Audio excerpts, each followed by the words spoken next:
10 a.m., Monday, August 18, 1969. Jimi Hendrix is playing to a crowd of 40,000. Those of us gathered around the perimeter of the stage are transfixed by Jimi and his band of gypsies.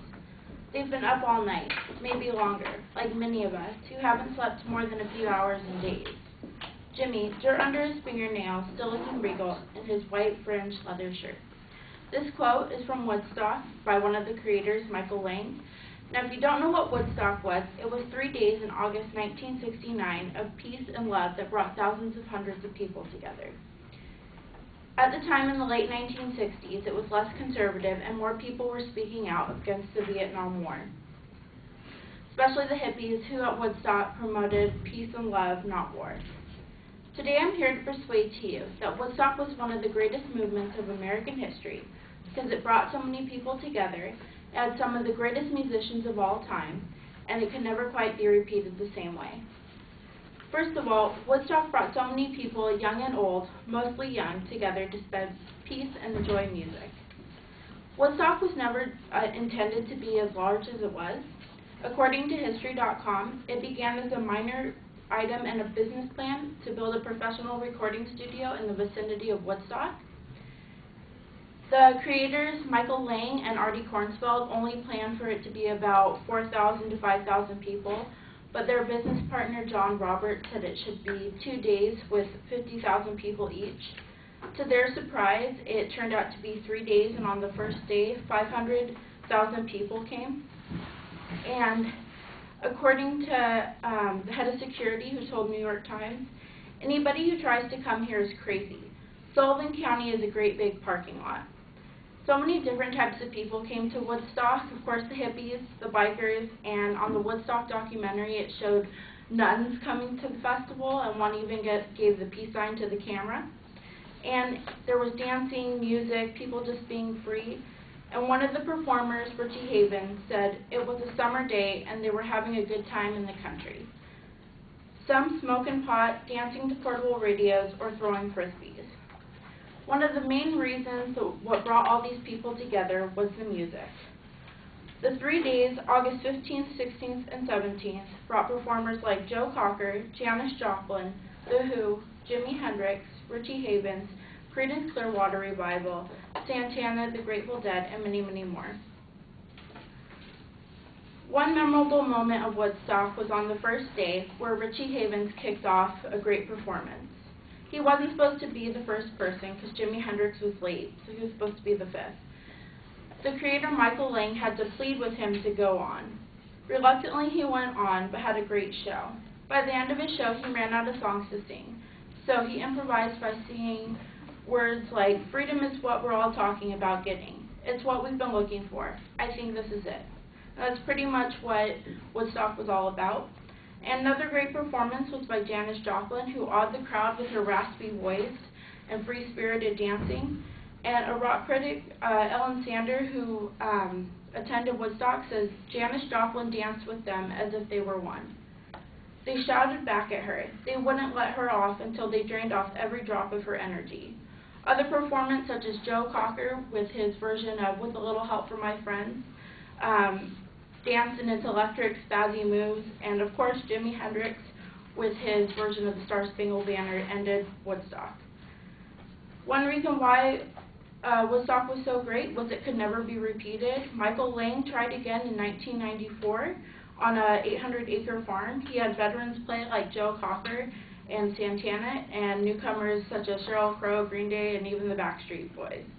It wasn't as great as he hoped for, but everyone had a great time. So he tried for a third attempt in 1999 at New York's Mohawk Valley, and it was worse than the second time. He was horrified by the people in the mosh pits, and such as the bands of Korn and Rage Against the Machine.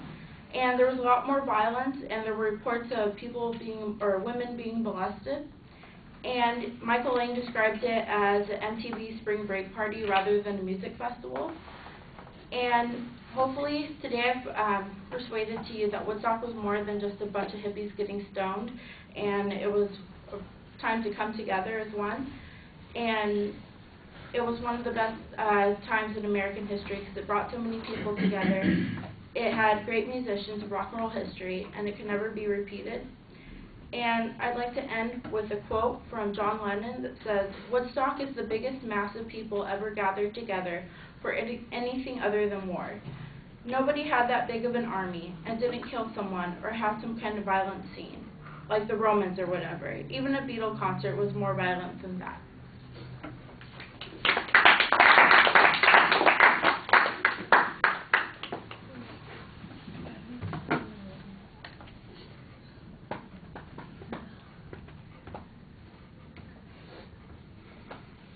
All right, JP, what did you think? I thought the topic was really good. I really liked it because I'm like a history major, so I thought it was pretty interesting, and I could like understand it because I've seen a few different history things on the show, and you did very well. You had set structure and it worked pretty well to your advantage.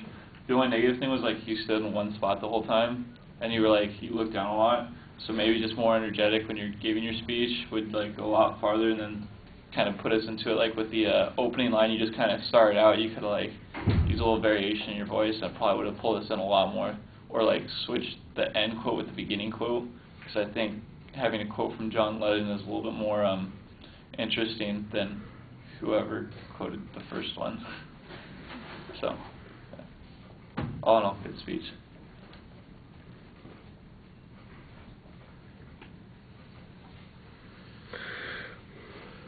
All right, the subject's interesting. I don't know that it really lends itself very well to a persuasive speech.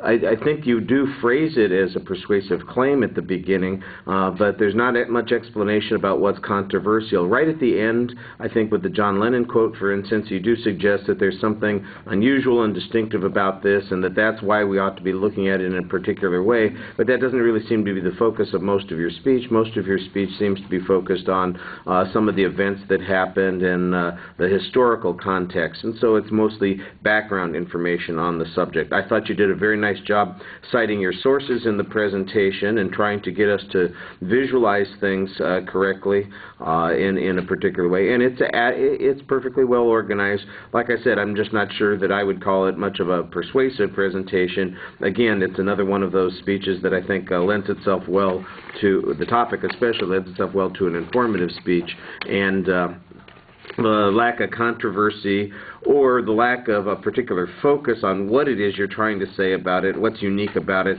that kind of undermines the persuasive nature of the speech, and and then what's left is basically a solid informative presentation. All right, thank you.